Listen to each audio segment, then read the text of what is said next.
मेरा ये कहना है कि यहाँ पिछले 10 साल से यहाँ जैसे बीजेपी गवर्नमेंट के यहाँ एमपी है रायगंज सीट से, खास करके उत्तर दिनाजपुर रायगंज सीट से। तो सर या आपके पार्टी से यहाँ कॉलेज बनवाने, जैसे अभी महिलाओं के लिए कहा, अभी आप ही के पार्टी के साथ एनडीए में अलायंस है, मुख्यमंत्री नीतीश कुमार जी जो बिहार के चीफ मिनिस्टर है, उन्होंने एक लड़की का भी हिजाब खींच दिया सर। बंगला आवाज 10% हिंदू भाई का वोट लेने की साजिश चल रहा है।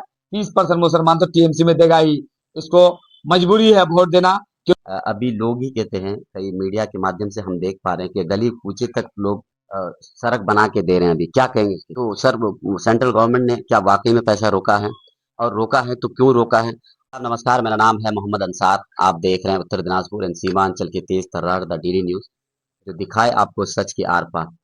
चाहे हो राजनीति, चाहे आम लोगों की बात, हम हर जगह होते हैं मौजूद। तो आज मौजूद हैं हम ग्वाल पोखर में, जो हमारे साथ शख्सियत मौजूद है, किसी पहचान के मोहताज नहीं, जनाब गुलाम सरवर साहब। इनसे हम आज चर्चा करने आए हैं। तो सर हमारे चैनल में आपका स्वागत है। जी बहुत बहुत शुक्रिया, और आपके व्यूअर्स को मेरे तरफ से अस्सलाम वालेकुम और नमस्कार और आदाब।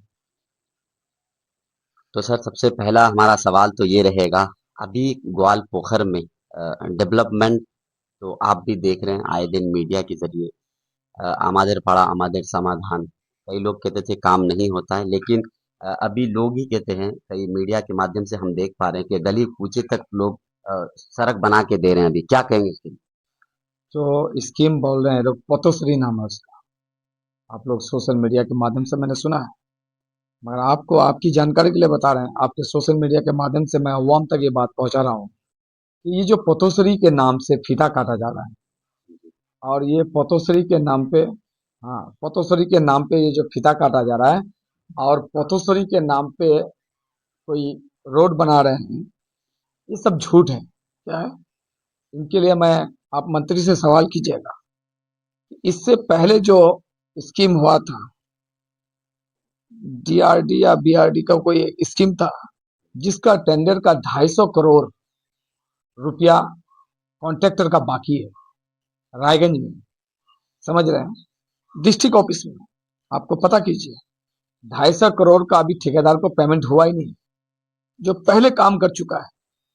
तो ये पोतोसरी का काम लेने के लिए, सीधे सीधे आपके कहने का मतलब है, जो जो फीता काट रहे रोड रोड के लिए, ये सिर्फ हवा हवाई? बिल्कुल हवा में, दू, सोशल मीडिया। सर दूसरा सवाल मेरा ये है, जैसे पहले घर के लिए, जैसे आम लोगों को जिनके पास छत नहीं है, उनको घर देने के लिए सेंट्रल गवर्नमेंट भी उनको पैसा देती थी पहले, लेकिन बाद में जाके उन्हीं लोगों का कहना है कि वो पैसा रोक दिए हैं, जो अभी बांग्ला आवास के नाम से अभी एक नई स्कीम चला रहे हैं। तो सर सेंट्रल गवर्नमेंट ने क्या वाकई में पैसा रोका है, और रोका है तो क्यों रोका है? और अगर वाकई में रोका है तो अभी बांग्ला आवास योजना जो दे रहे हैं मुख्यमंत्री ममता बनर्जी जो कह रही है वो, तो इसके लिए क्या? पहली बात, आपका पहला सवाल का जवाब दे देता हूँ। आपने कहा सेंट्रल गवर्नमेंट ने पैसा रोक दिया है। सेंट्रल गवर्नमेंट ने पैसा रोका है, मैं भी एग्री करता हूँ, मगर रोका है गरीब के लिए नहीं। ये नेताओं का जेब भरो अभियान चल रहा था, गरीब का घर का पैसा उठा के ये लोग खाया है। तालाब, पोखर, डिगी, 8-8, 7-7 लाख का डिगी, सब एक भी तालाब गांव में नजर नहीं आ रहा है। किसी में क्या मछली है? कोई एक किसान आदमी को, एक गांव के गरीब आदमी को एक तालाब दिया, वो तालाब में मछली उत्पादन करने के लिए, मछली मछली भी नहीं है, तालाब भी नहीं है, पानी भी नहीं है, वो सब कौन खाया? मछली, पानी, तालाब, ये टीएमसी का नेता लोग।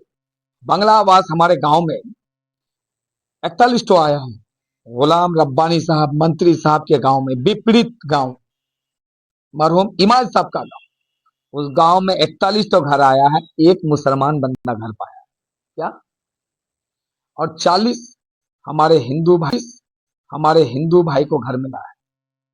क्या वो मंत्री वो 40 हिंदू भाई का नाम लिख के दिया था घर के लिए? कभी नहीं दिया था। वो 40 को घर मिल गया, और एक मुसलमान को मिला, जबकि गांव में आबादी है 1200 का मुसलमान का। किसके लिए घर आना चाहिए? आपसे पूछ रहा हूँ। मुसलमान सबके लिए आना। मुसलमान हिंदू दोनों के लिए, मुसलमान हिंदू दोनों के लिए आना चाहिए। तो एक तरफा ममता बनर्जी घर क्यों दी खाली हिंदू भाई लोगों को? क्या वो हिंदू भाई लोग बोले थे कि मुसलमान को मत दो? नहीं बोले। बांग्ला आवास 10% हिंदू भाई का वोट लेने की साजिश चल रहा है। 30% मुसलमान तो टीएमसी में देगा ही, इसको मजबूरी है वोट देना, क्योंकि बीजेपी का डर दिखा रहा है। तो बीजेपी का डर दिखा के कब तक वोट लोगे, ये धंधा अब नहीं चलेगा। बीजेपी को लोग समझ गया है। एनआरसी, सीए सब खत्म, बांग्लादेश, पाकिस्तान सब कहानी खत्म। अब कुछ नहीं है। ममता बनर्जी के बारे में भी नाम से भी वोट नहीं मिलेगा यहाँ। और अगर ममता बनर्जी के नाम पे वोट मांग रहा है तो ममता बनर्जी को यहाँ पे एमएलए का कैंडिडेट होना चाहिए। अब ये गरीब धोखा नहीं खाएगा। चलिए, एक सवाल ये है कि सर अभी जो कुछ दिन पहले आप लोगों को कई बच्ची की शादी होती थी तो उनको किसी को बाइक देते थे, किसी को और कुछ देते थे। तो इसी के सिलसिले में कई लोग जो है मतलब एक हम तो साबित नहीं करते इस चीज़ को, लेकिन आपके ऊपर आरोप भी लगे कि कई जगह से आपने जो है ना पैसे इकट्ठा करके ऐसे लोगों को दिए। क्या कहेंगे इसमें? क्योंकि जो लोग बोला वो टीएमसी का चाटुकार है। मीडिया तो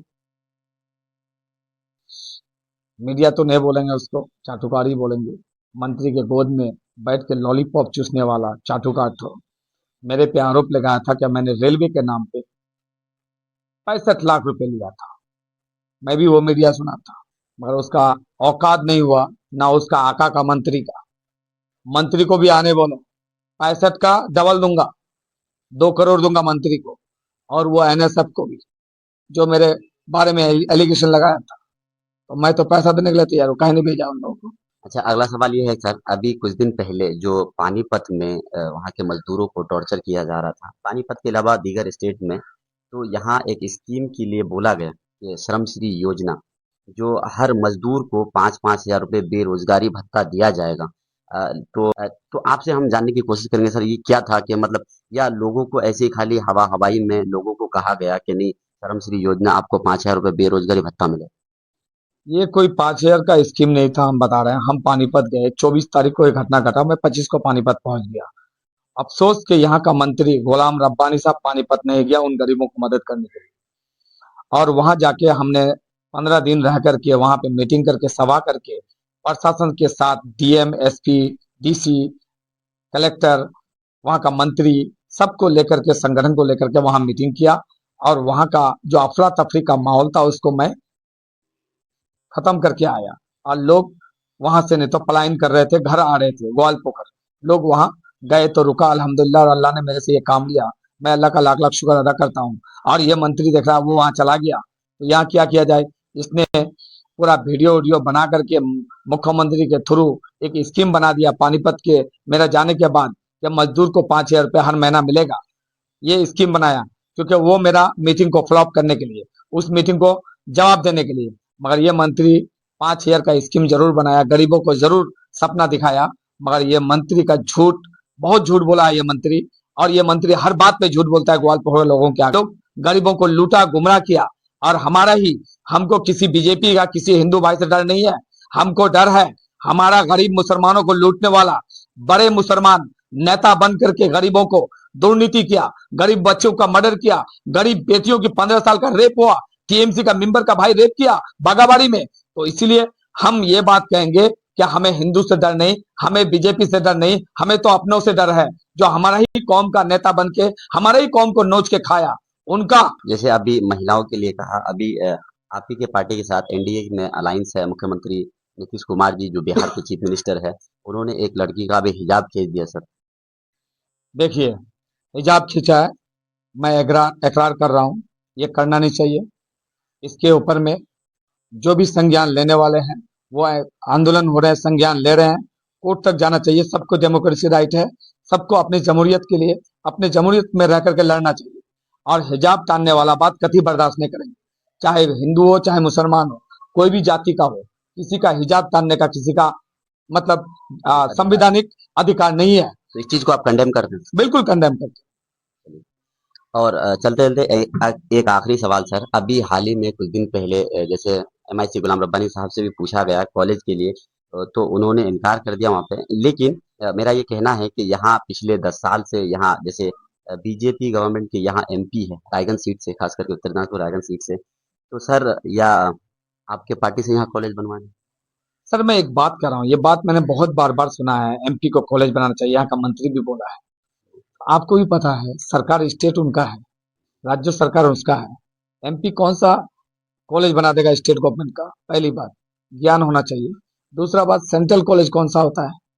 उसको बोलिए, उसको बोलिए।